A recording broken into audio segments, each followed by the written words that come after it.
I guess that's Dark Souls, right? Of your character better slowly. Streets is just Dark Souls. Streets of SimCity is the first Dark Souls.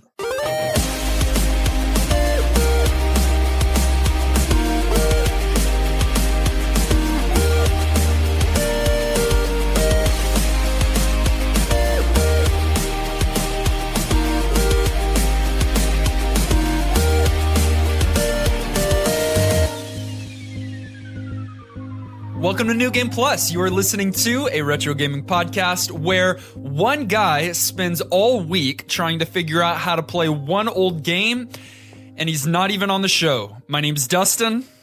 My name's Kenny. My name's Kenny.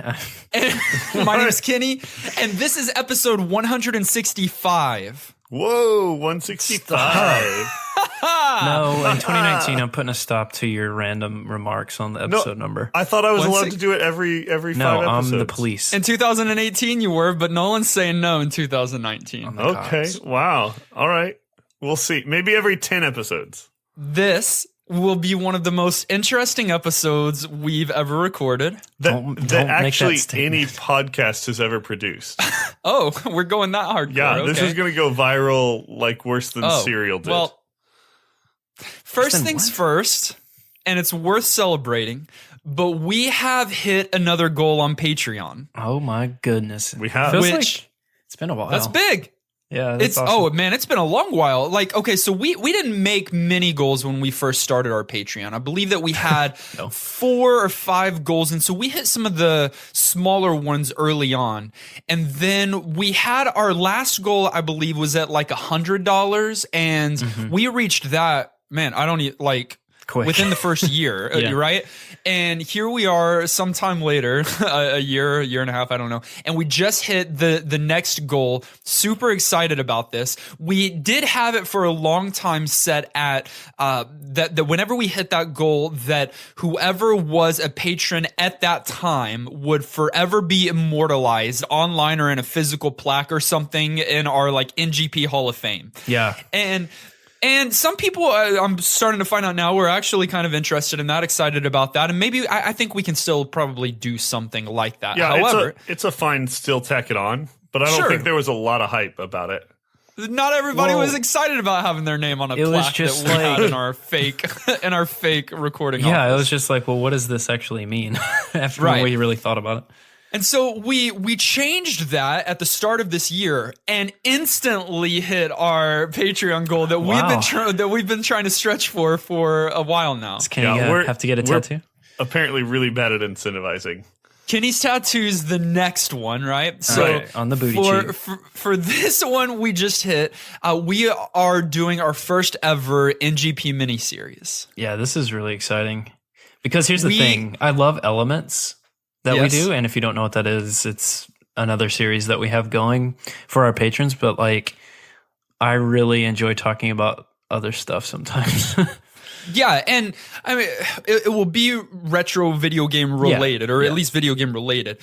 And we've actually talked, I think we know what we're doing, what direction, what angle we're going to take, and we're super excited about this. Nolan had some really good suggestions as we were coming up with ideas for our miniseries. Well, but thankfully we moved away from those. An in-depth character study on Kenny. Which what makes him tick? That and lots of flatulence jokes. It was I don't know what you're talking about. I think if we focused on Kenny, it wouldn't be a mini series; it'd be a mega series, ultra series. Take a couple years. We're not going to dilly dally. We're not going to lollygag on this one.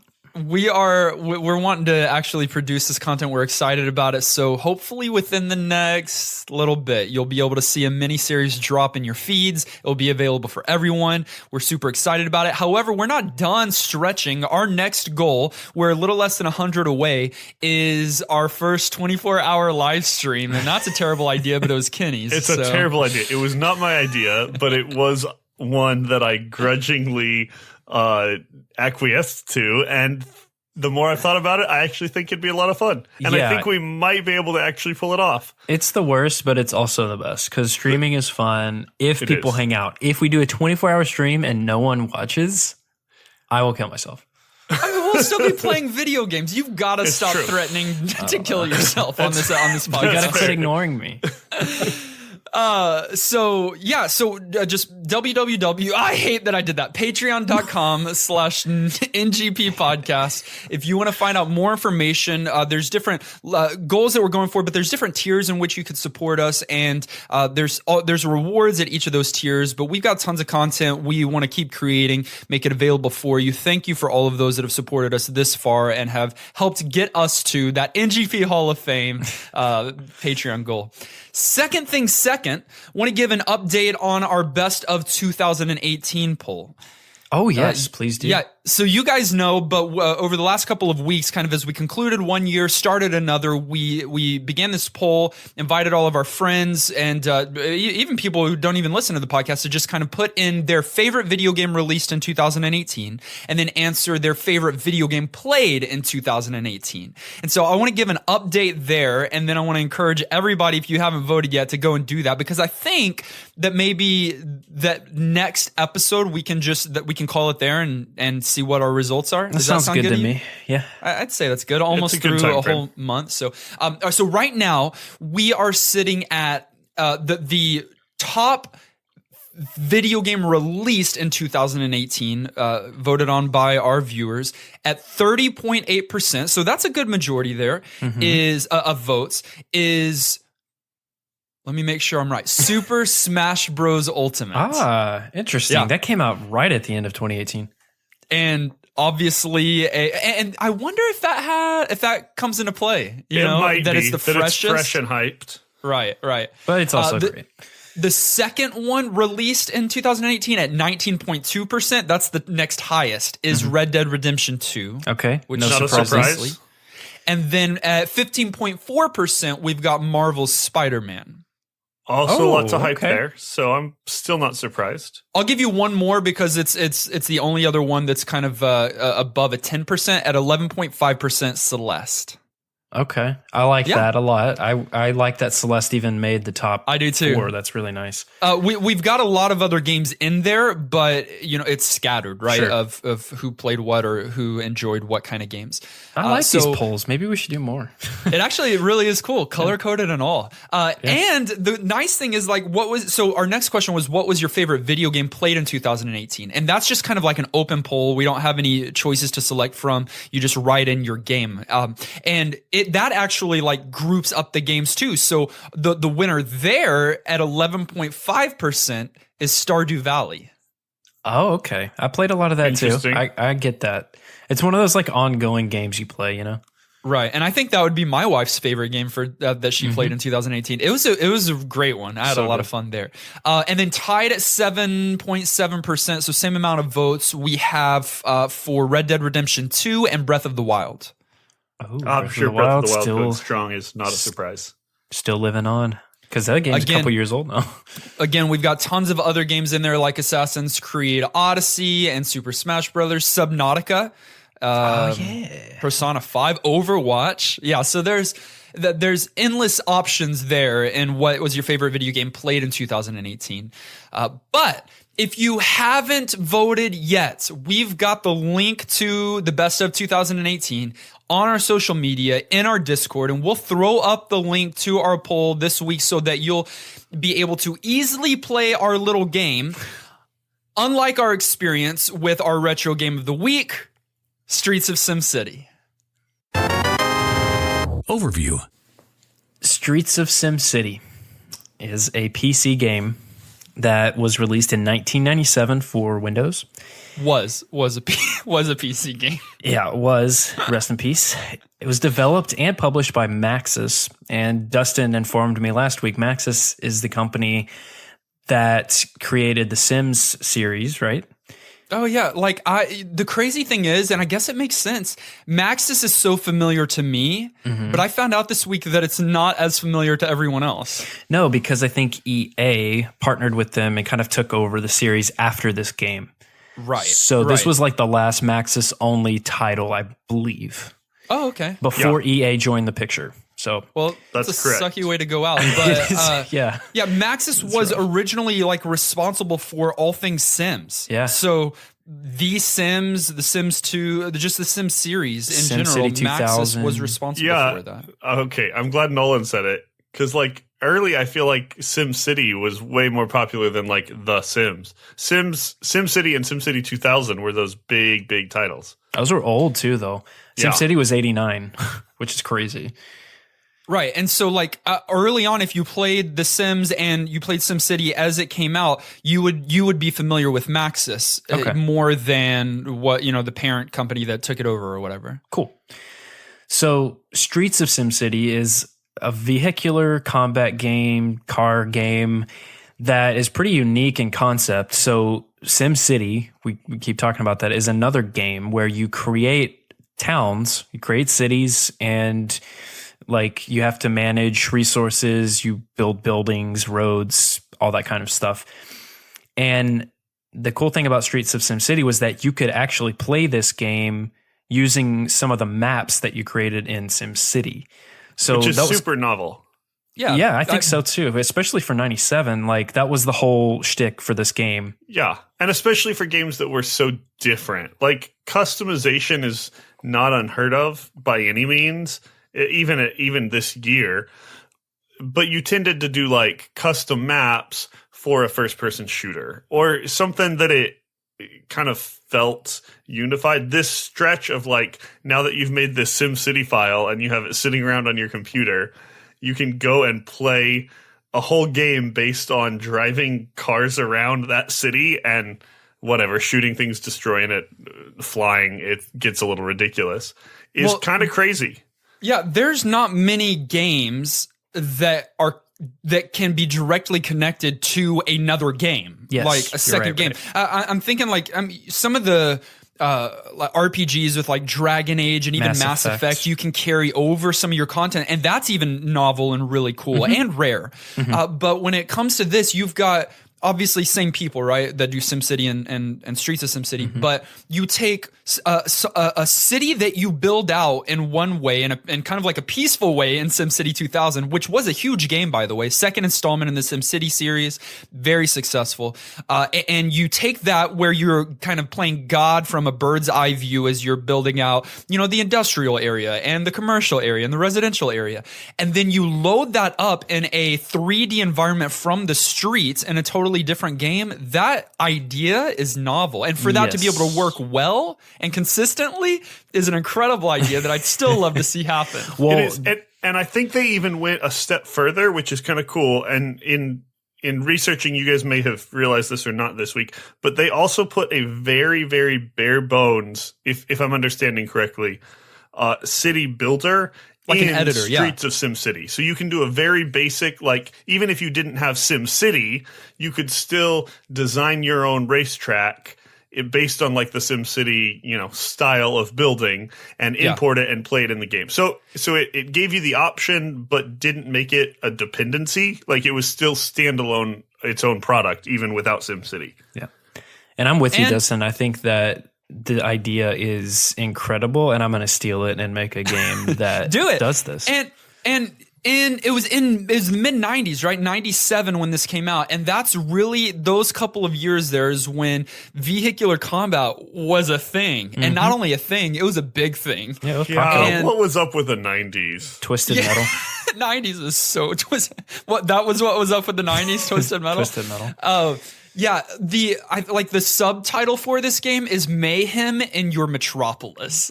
Nice. Which is perfect. Yeah, that's good. On the back, it says, your city to cruise through or bruise through. That's ridiculous. Kenny wrote this. Both of those really good. But it was in the mid 90s when vehicular combat was a big thing. And so they were trying to capitalize on that. I had even heard something that like part of Maxis was trying to break up into 3 different departments. And one of them was a sports department. And the only title they ever put out from that was this game, which so many questions there. I know, so many questions there.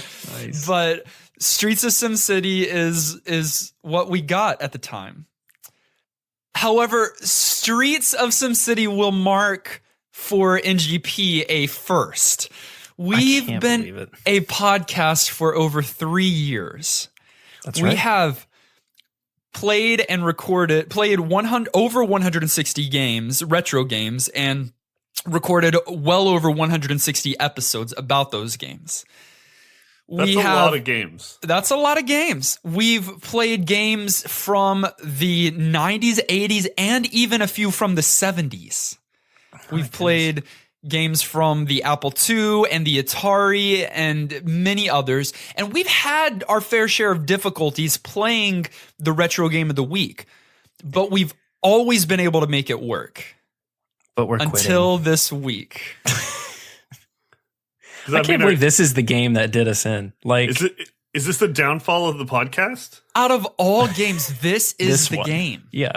I would have thought like a 70s game. You said 70s, so I would have thought that one. Like, but no. Some of those 70s arcade or 70 whatever, like those are much easier to play. We've always found out PC games to be some of the most difficult ones to play because they're usually created for a certain kind of hardware in a certain kind of era, and if you can't emulate that anymore, then you need a community that has come around that game to create the patches and create the updates so that you can play it on modern systems today. Yeah, which means playing any old PC game can be tough. When you find an old PC game that was arguably so bad that nobody actually cares about doing any work to keep it accessible, you suddenly find a whole lot of nothing. Which is pretty sad because, like, I feel like there are some people out there that really loved this game, you know, but they're really going to struggle, and we're going to get into that. Sure. And before you just turn off this podcast and be like, these guys don't even play the retro game of the week, didn't even try. Guys, we put in hours. I can't. Well, I say collectively for all of us hours because I put in a good amount of time because this has never happened. We always like push through and fight through. And if Nolan and I are completely stumped, then Kenny eventually finds a way. Yeah. And kind of did this week, right, Kenny? I kind of did. Yeah. But that's a very big kind of, because after all of the work and like researching and even initially being like, guys, it's probably not worth it, we should maybe have a discussion about a plan B, I went back and toyed with it more and screwed around with things more and finally got it running on my system.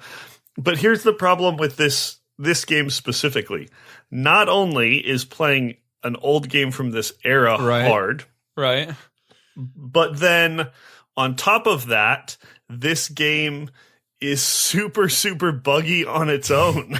Right. Playing this game in 97, 98 would have had its own fair share of difficulties, like trying to play it and keep it from crashing. Yeah, it was needing to be patched even then to keep it to be a playable game. And this is also one of those games, and games, it depends on how a game is built as to whether this is an issue, but this is one of those games that as our computers have sped up and things run faster, it tries to process the game itself more quickly and causes some major graphical kinds of issues with how things load. And it's actually kind of humorous because it manifests itself mainly in this game with enemy cars that don't just sit still or drive around, but instead they bounce.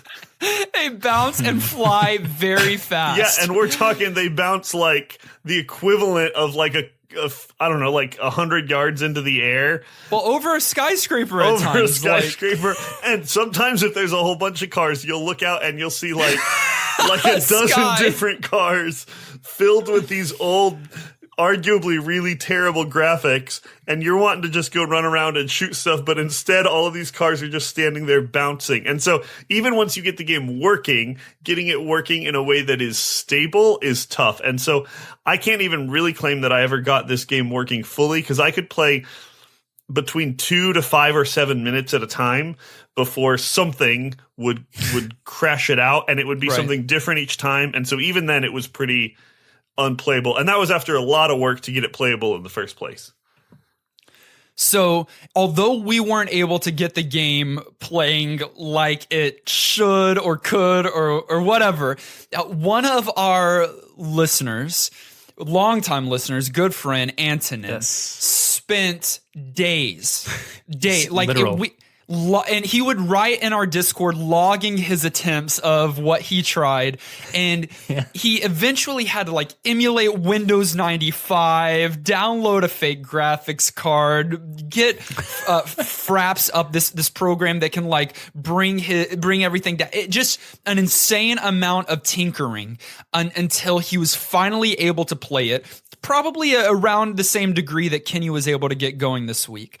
But Antonin, more than us three and more than any of our community, was able to play the most this week and wrote in some extensive commentary that we thought would be good, instead of just reading it at the end, to actually use it as a guideline throughout this episode, to read a portion of what he said and then to kind of respond to that. We did interact with the game, whether it was playing a little bit on Kenny's side or doing our research. I grew up playing this game.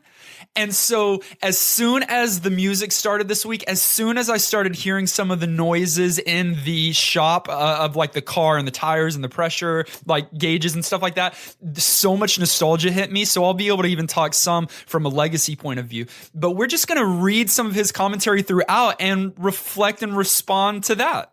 We really got to thank Antonin on this one, because like the amount of patience that this took is crazy. It's as good a way to kind of jump through and talk about this game and what it is today as any. And so lots of thanks to him for jumping in. Antonin's always been our PC guy. Like he's probably I'm the closest of the three of us to having tastes similar to his. Yeah, he loves that era of gaming. So I was super glad that he jumped in and tinkered this week, and hopefully it'll make for some insight into just how difficult playing some of these PC titles can be. Gameplay. So Antonin wrote in and said, after spending a good 10 hours total trying to make this game work this week, I realized that I should have probably been doing my bills or writing a book or reading a book or playing Stardew Valley or recording worthwhile videos for my YouTube channel. He goes on and on about things he could have been doing. What I got to play of the game, it looks like it holds a ton of promise. It's vehicular combat, which I thoroughly enjoy. I like that there are a variety of missions, some which require more weapons than others, and there's even racing. So that was kind of his first bit right there. Yeah. One of the first things that you notice as you come into this game is that there are so many different kind of options of what kind of game or narrative or like story or like what you're going to play.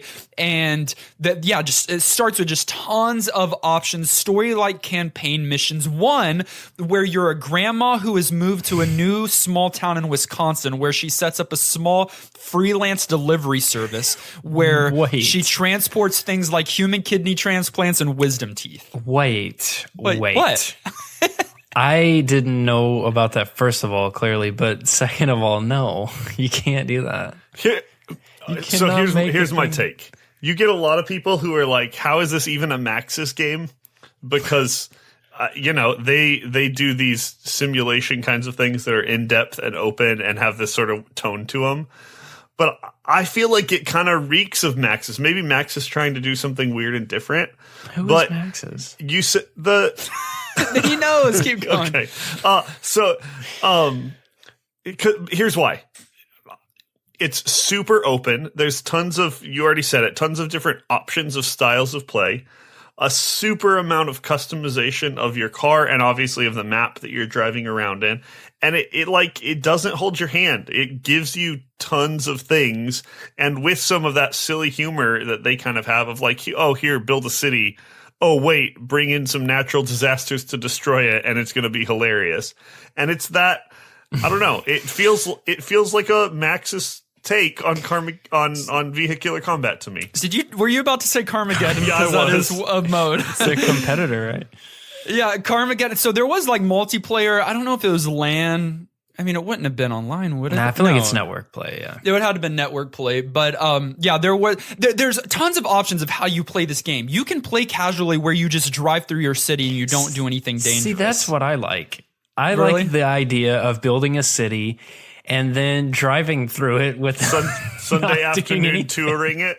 Yeah. No guns. And you can do that. Or you can choose one of the many like quest type things that just, and they're all very similar, right? Where you're trying to stay alive, trying to take out the enemy, and in a lot of these delivering some kind of package. But there's a straight up death match called Death at the Mall. There's an apocalypse type thing that is just like this all out battle chaos. And a lot of the times you're playing against you're playing against CPUs. And so it's just enemy cars that are coming at you, trying to damage you. As you're driving around these cities in a lot of these modes, there are tons of pickups like missiles and oil slick and ammo and just tons of stuff that you can shoot out of your car. And then one of the coolest things I remember doing just back in the day was the customization of your car. Right. You can actually like stop at a gas station in your city, in the city that you're playing, and go into customization of your car. So Antonin actually wrote, he said, I love the fact that you can customize your car with different wheels, different weapon options, and so on. That aspect is something that makes it shine for me over games like Twisted Metal, which have no customization. Yeah, it majorly appealed to me too. And when you talk through customization, we're not talking just like one or two choices. Now, it wasn't an overwhelming number of choices, but you're talking meaningful choices based on like a limited amount of money. So it's, do I want to just strap on one big gun and then be vulnerable? Or do I want to like slowly upgrade my armor and my wheels and my engine and then get better weapons later? And so it's a pretty like dynamic, interesting, you have to make some choices, at least through the story mode where your resources are limited. If you're not going to use cheats, it is the mid-90s. And it's all like predicated on how much money you have, right? Like real life. And so you're limited into what you can do. You can't just power up your car immediately, and you get your money from doing the different missions in the game, and you have to spend money to repair your car. Right, you got to do repairs and gas as well. I was gonna say you're gonna be doing a lot of repairs because you put all those customizations on your car, but then you get in game and it's like, you turn around too hard and your car starts getting beat up. Which is really easy to do because these cars do not handle well. They do not handle well. You'll run into your buildings. If you run into them enough or kind of accidentally shoot a missile at one of your buildings that you built in SimCity 2000, it can come crashing down to the ground, which is really cool too, that you can actually interact with the environment some. Does it update the map like in SimCity? In SimCity 2000? No, there's no. No, it like saves at the end and exports it again. Exports it back into the city. You're trying to build, and your like little brother's playing SimCity 2000. No, sorry, you're playing SimCity 2000. Your brother's playing Streets, and all your buildings just start coming down slowly. Yeah, that'd be great. That would act. Hey, that's my idea. Don't steal it. There's only 5 cars in the game that are playable, but that's completely fine because, like we're saying, you have so many customization options, not only on your weapons and modifications, but on the paint and parts of your car. I remember just slowly, mission after mission, getting enough money to upgrade my tires to the next level, and that so they're much stronger, or the whole of my, not ship, I guess, but the armor of my car, slowly upgrading that, or finally getting to the missile upgrade. Like, I think I would always save up my money, not worry about my car, and just get the missile. Would be like my first tactic. I want to say, you didn't say, you said ship, not car, but that's an easy mistake to make. Because if you play this game far enough to where your car is fully unlocked, or if you just jump in and play in like tutorial mode where it allows you to spend as much money as you want. Hover mode? Or something? There's literally this hover mode or this hot mode and a million other things. You get all kinds of crazy things, radar jammers and shields and armor. Anyways, but there's one kind of primary mode that lets you like fly around your city, like actually go into the air and stay in the air and fly around as you shoot stuff or fight people. And it feels like a ship. It's crazy. What else did Antonin have to say? Antonin said, on top of that, the game allows users to import cities from SimCity 2000, which is just a dream come true for any SimCity player. And you can even paint and change the city textures with an editor that comes with the game. And that's something that we talked about from the beginning, right? You've got super cool. you've got a player's choice option in the menu that allows you to import any created city. I was big into Maxis games, big into SimCity. I think I played Sim Farm. I played a little bit of Sim Ant, never was a big fan. I played The Sims 2. That's probably one of the best ones. SimCity. One of my favorites was just SimCity not for the PC or Apple II, because we did that as a part of this podcast and it sucked. But there's a SimCity version for the Nintendo. The Super or was Nintendo. It Super Nintendo? Yeah, it was Super Nintendo. I think it was Super. And it was so good. And that's where I spent the majority of my time. I didn't play much SimCity 2000. It was a PC title at the time. That was the only one I played in that era, but I played a lot of it. Really? SimCity 2000? Yeah. Well, then you should have played Streets of SimCity. I should have. I don't know what I was missing out on. No, what I was missing out on was a buggy game that just crapped out on you randomly unless you had exactly the right hardware, even when the game was made. Well, I hope that y'all can see some of the, like, this is an ambitious game to do those things, to bring in an imported city. Like, that's probably not easy. And then to be able to drive around flawlessly. You can't drive around flawlessly. You drive around pretty flawed, but to have these different missions, and it's somewhat limited, but I mean, I just remember sinking hours into this game because of the different kinds of modes that you could play, because of the upgrades that you slowly do to your car. I mean, you don't really get that feeling much anymore. Well, you get it in some video games, but just that slow progression of making your car better. I guess that's Dark Souls, right? Of your character better slowly. Streets is just Dark Souls. Streets of SimCity is the first Dark Souls. Oh, man. And bugging out is the impossible to beat bosses. Yeah. Good. It's weird because, like, I didn't play a lot of Sims games. But I love, like, Minecraft and games of like that, and so this appeals to me in theory. But when I'd go to sit down to, like, play a Sims game, I'm like, I don't want to do this. Like, it almost became a job. So I've always thought it was kind of an interesting genre. But this game really appeals to me because of that linking that Antonin's talking about. So I just missed out on this one completely. Kenny, I don't know if you would connect these at all, but Civilization games, they're like building and management, right? They're similar for sure. Yeah, kind of. There's some similarities There's there. some overlap.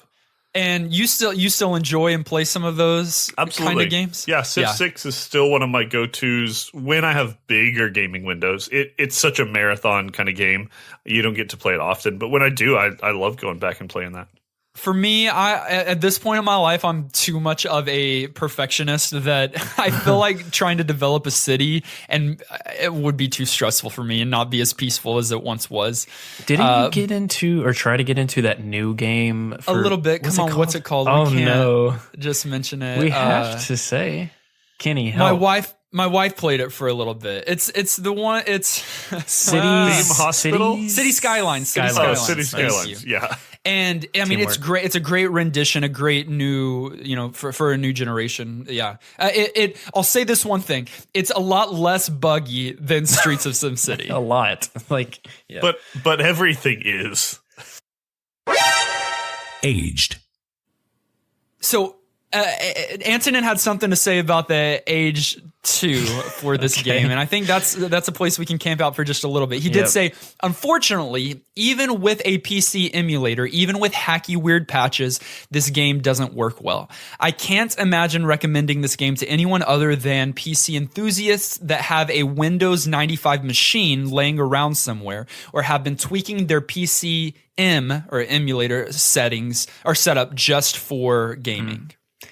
You know, like we've talked about this before when we've had to play buggy DOS games, but I mean, they worked. But consoles have the upper hand when it comes to playability later in life. Longevity. I mean, they just do. It's so sad and frustrating. It really is. It's the versions of Windows, man. I think it's Windows back in the day sucked. But it's got to be developers too, right? Like developers can't just create it for one thing. They've got to, but they have to. I don't know. Right. Yeah, they have to. It's just a very complex issue. And they had to make games for systems as they currently were. Yep. It just, the nature of it is, it's impossible and it's frustrating me. Even if it was a good and stable game that was playing like it was meant to be played, this is the first time that we could say this and actually mean it, that this game, Streets of SimCity, is literally unplayable. That even if it is good, and even if it was great and all of the gameplay was there, and if all the aging properties were there, the one aging property that matters most, can you actually play the game? No. The answer to that for this one is a no. The meme comes to life. Literally unplayable. Literally unplayable. Literally. Even if you spend hours like Kenny and Antonin did to get this thing working, at that point, at its best point here in the year 2019, it's still unplayable. And it's so bad that even if you take the layers of abstraction off, if you get it to play and then you get it to play long enough that it doesn't actually crash out, it's also not just, and I'm using these terms kind of interchangeably, but it's not just like buggy in that it will crash. It's also glitchy. Like the game itself, you're going to end up with your car flipped on its side, unable to move, like happened to me one of the first times I was playing it, or where you run into stuff that you're not supposed to and drive through things because it's just like there are so many hurdles here that I think you guys are right. Even though it is technically playable, this game is for all intents and purposes dead. At its best, your car will fall through the ground and you'll get a message that says an unexpected error has occurred and SimCity, Streets of SimCity has to close, and then it shuts down. At its best. But I'll say on that error apparently at this point has occurred. On that note, in researching the game and watching some of these videos, I laughed so hard at the glitchiness of the cars. Like, they die so easily. You drive wrong and it starts to get banged up, and the noise it makes made me laugh so hard. The funniest thing to me is driving around, turning a corner, and just seeing like an 18-wheeler bouncing up and down super high. Like that's just always unexpected and takes me by surprise. The sad thing, I really wish two things. One, I wish that it was playable today, that you could get it working. And then two, that it wasn't as buggy as it is and as it was. Because if those two things were remedied, and apparently those are big things but they shouldn't be. Those should be just fixed. Yeah. If I feel like there's some promise here and there's some good things here. I had fun with it back in the day, so I know that there's some redeeming gameplay values. The music, the soundtrack is good. I don't know if you guys had a chance to listen to it. Yeah. I posted it in our music lounge in our Discord, and even when it came out, like, it was lauded as a good soundtrack, and it's the same guy that produced or composed the music for The Sims and the SimCity series. It's some good music that's playing on your radio, and on top of that, you can even put in your own MP3s, your own audio tracks from your computer. But let's be real. It's so Maxis. Let's be real, and can we talk about how the main theme for the game is just the Mario Underground theme slowed down? Oh my gosh. Like, go listen and you'll be like, oh my God, he's right. And it's great. And like, that's one of my favorite songs from Mario, and so it's probably one of my favorite songs from Streets of SimCity. But like, the music is there, the graphics are rough, but it's 97 and you're importing a city, whatever, if you can be in a city. The handling, as we've already talked about, is bad. The upgrade system is a cool thing that I still think ages well today. So like, there's these conflicting things, and I would have loved for us to be able to get to the end, to have played this and then get to the end of this and really give it a fair shake. But I think all of this stuff is going to pile up, and it's going to impact our decision that we'll make now. Final thoughts. At the end of each and every one of our episodes, we determine whether our game gets our vote for New Game Plus status or not, which is our general thumbs up or thumbs down. Requires 2/3 of the vote to swing one way or another. We can do this, or we can just kind of like, my thought here, guys, is that we would just say, like, we have to say no, right? Like, because you can't play it. I mean, I'll spoil for you. I got to play it the most of any of us, and I did have some really fun moments. Like, when I first loaded it up, and the first time I got to shoot a cow and see it get destroyed, like, it was fun. And every time it bugged, I still wanted to fire it up and play it. And so I agree, Dustin. If it was good, this would have been actually a really fun game, I think. The customization, free roaming around a city you made, and then just like interacting with it in fun ways is awesome. But despite all that, you just can't get enough of it to work for it to be worth it. So even having probably the best experience and probably being the most hyped about what this game would have been if it had worked out, because it was making me happy when it was working, there's just no way. And so, yeah, no New Game Plus from me, and I think probably sort of around the board. Yeah, I mean, it has to be. Unfortunately, right, it has absolutely. to be because our New Game Plus status is we encourage you to go find a copy and play this game. We can't encourage you to do that with this game. Well, Antonin actually wrote in kind of a conclusory. That was a good word. Conclusion to to his thoughts. He said the journey to making this game run has been fun, and if any of the listeners are still not on Discord, they've missed my constant spam of trial and errors, screenshots of Windows 95, short gameplay recordings showing all the bugginess, and me crying on the voice channel.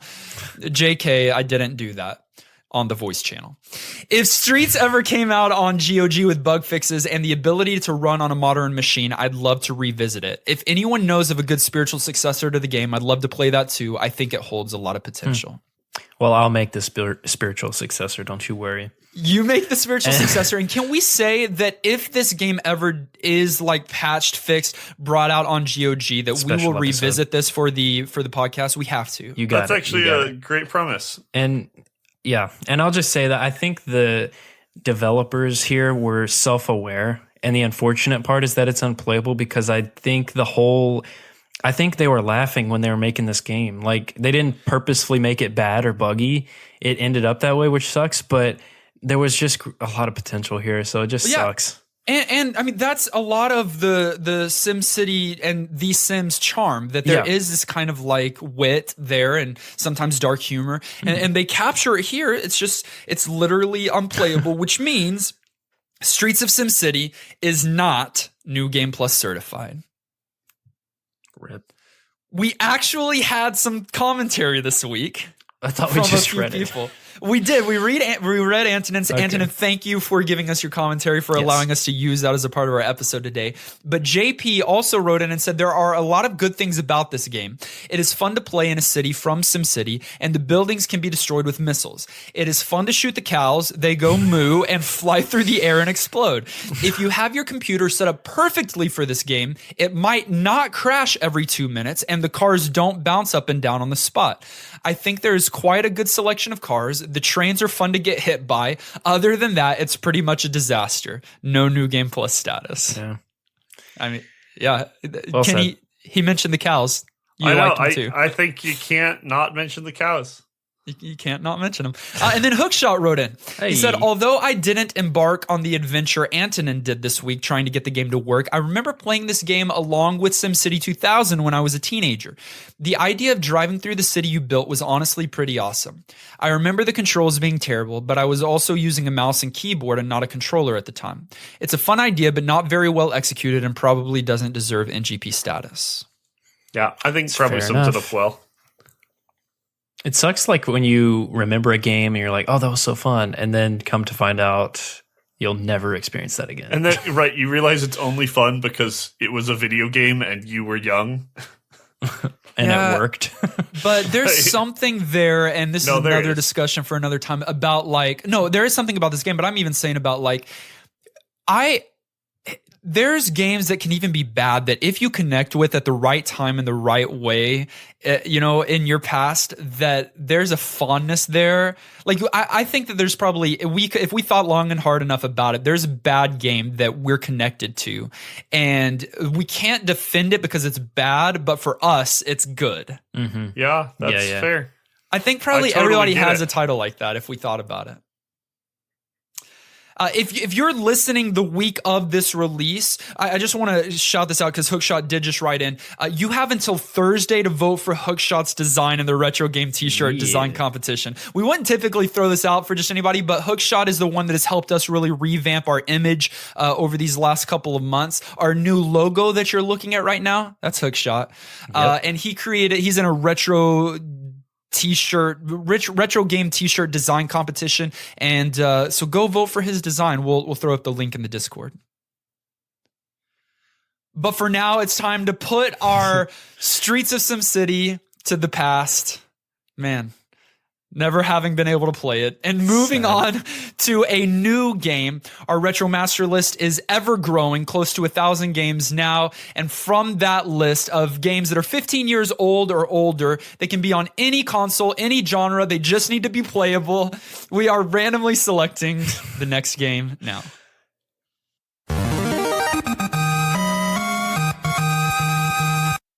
We're coming straight back to the PC, boys. Okay. Hope it's playable this time. Okay. It was a game that was released in 2001. Okay. All right. And it was developed and published by a company called Jagex. This can only be one quite game. Possibly our first ever MMORPG that we're playing on this episode or on this podcast. It is a fantasy, massive multiplayer online role-playing game called RuneScape. Yes, it is. Oh, Did you guys play RuneScape? Probably not. I played RuneScape. No, really? I think for like 2 days, one weekend in like middle school. Oh man, I played RuneScape in middle school. Had a boy named Chris that gave me like sexy armor and would help level me up. And I remember I played until I died in a area where like people can loot me afterwards. And then I stopped. Wild. Yeah, I stopped playing after that. Oh my gosh, this is gonna be a huge nostalgia thing for me. I played a lot of RuneScape. Old school RuneScape is a more recent release of the first version, right? That's what we're gonna have to play. Yes. So RuneScape nowadays is still a thing, but they've completely revamped it. It's called RuneScape 3, I guess. But old RuneScape.com or whatever the website is still works and still has active servers, and we can play for free together. Actually, together? Yeah, it's an MMO. My gosh. So, find a copy, of RuneScape this week. I don't know about all this. And play along with us.